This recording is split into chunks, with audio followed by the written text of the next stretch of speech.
Welcome back, still rubbing minds, and of course moving on to a very remarkable, inspirational story that has touched the hearts of many Nigerians, so much so that they've all taken to social media and made the hashtag #FreeLeah one of the top trends this week. And this is about a girl, one of the Dapchi girls, who is still in captivity, who has been basically, she's inspired the whole nation. And what she did was just to take a stand and refuse to denounce Christianity.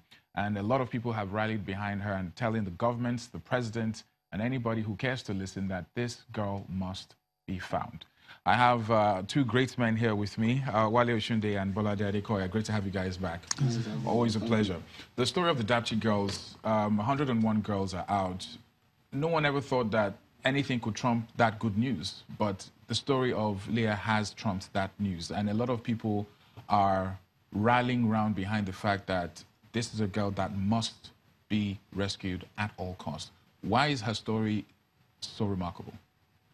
Well, I think the story is actually extremely remarkable because she refused to denounce her faith, particularly, in the face of apparent criminality. I mean, she was going to be killed. And then somebody would still say, excuse me, I'm a Christian, I want to remain a Christian, and I believe so much that God will deliver me, and blah, blah, blah, and blah, blah, blah, and all that.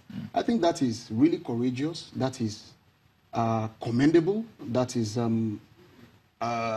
for me, nationalistic, and then I think we should continue to pray that by the grace of God, she will be released. And I think I should also state that we thank God for the release of the 101 girls who are actually back with their families. It is very horrible to miss your child for about 33 days and all that. And then so we should just thank God that they're back and then hope that government would do the needful to ensure that these kind of horrible stories do not continue in our land. Also in the same breath, commiserating with the 5 who died. 5 girls actually were unable to see the journey through during the part of transportation, and they died on the way. But for some reason, Nigerians have not been used to good news. And when good news comes, we tend to want to find another reason. Now, there is the conspiracy theory that all of this was staged in terms of the kidnap of the girls, the rescuing of the girls, especially given the fact that Amnesty is telling us that they basically told the military that these guys are coming. So there's this cross between, is it staged? Is it the real deal? Is it a political motivated kind of movie? What's your take on this? First, let me start by saying that the Dapchi girls' adoption is actually a sad one. It is an event that should not have taken place in the first instance. However, we must, being human, we must be able to celebrate their rescue or their return. However, also we should also consider that we, as sane individuals, it is important that we ask questions when situations or occasions does not connect. There are so many unanswered questions as far as the Dapchi girls' return or rescue is concerned. Then, from all indication, there are only 2 scenarios that could have played out. The first scenario is that the federal government again paid Boko Haram to release the girls. We are not sure of how much it should be. These are scenarios now.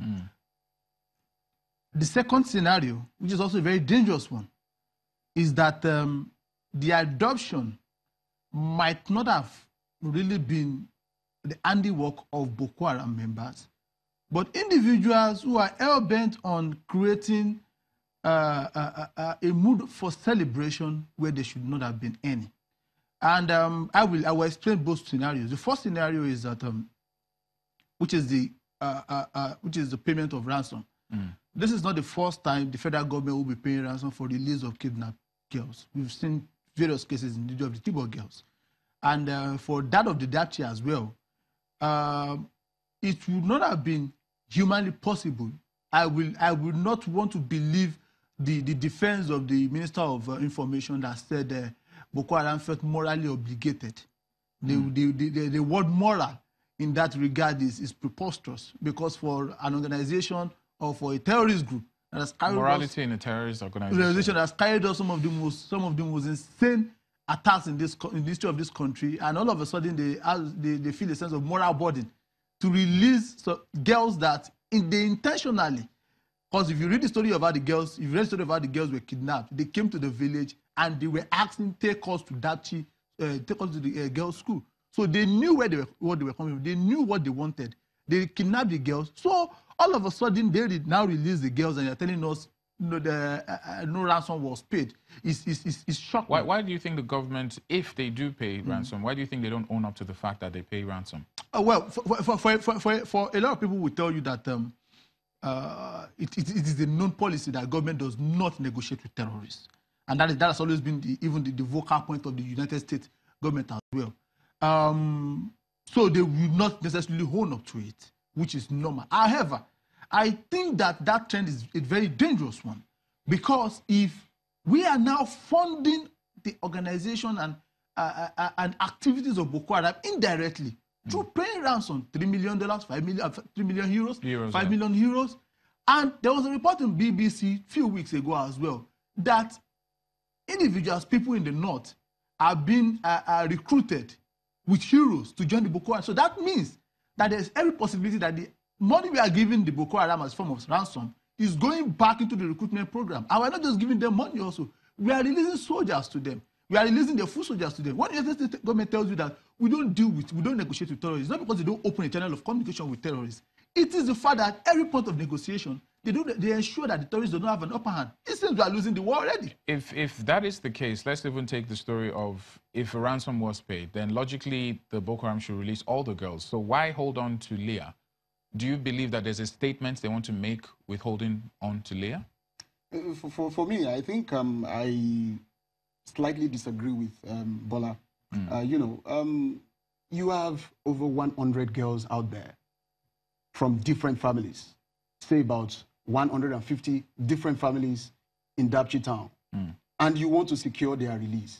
And you have that history of the Chibok girls still very much around with you. And then you know that if you do not do something very quickly to release these girls, then you are just trailing on the part of, preposterous end. And then I feel that the government should really negotiate with them to ensure the release of these girls and many other girls that are still in their custody. However, government should always own up to its responsibilities. And they should be accountable to the people. In this case, you should tell us, this is exactly the situation. And I'm very sure Nigerian people would understand.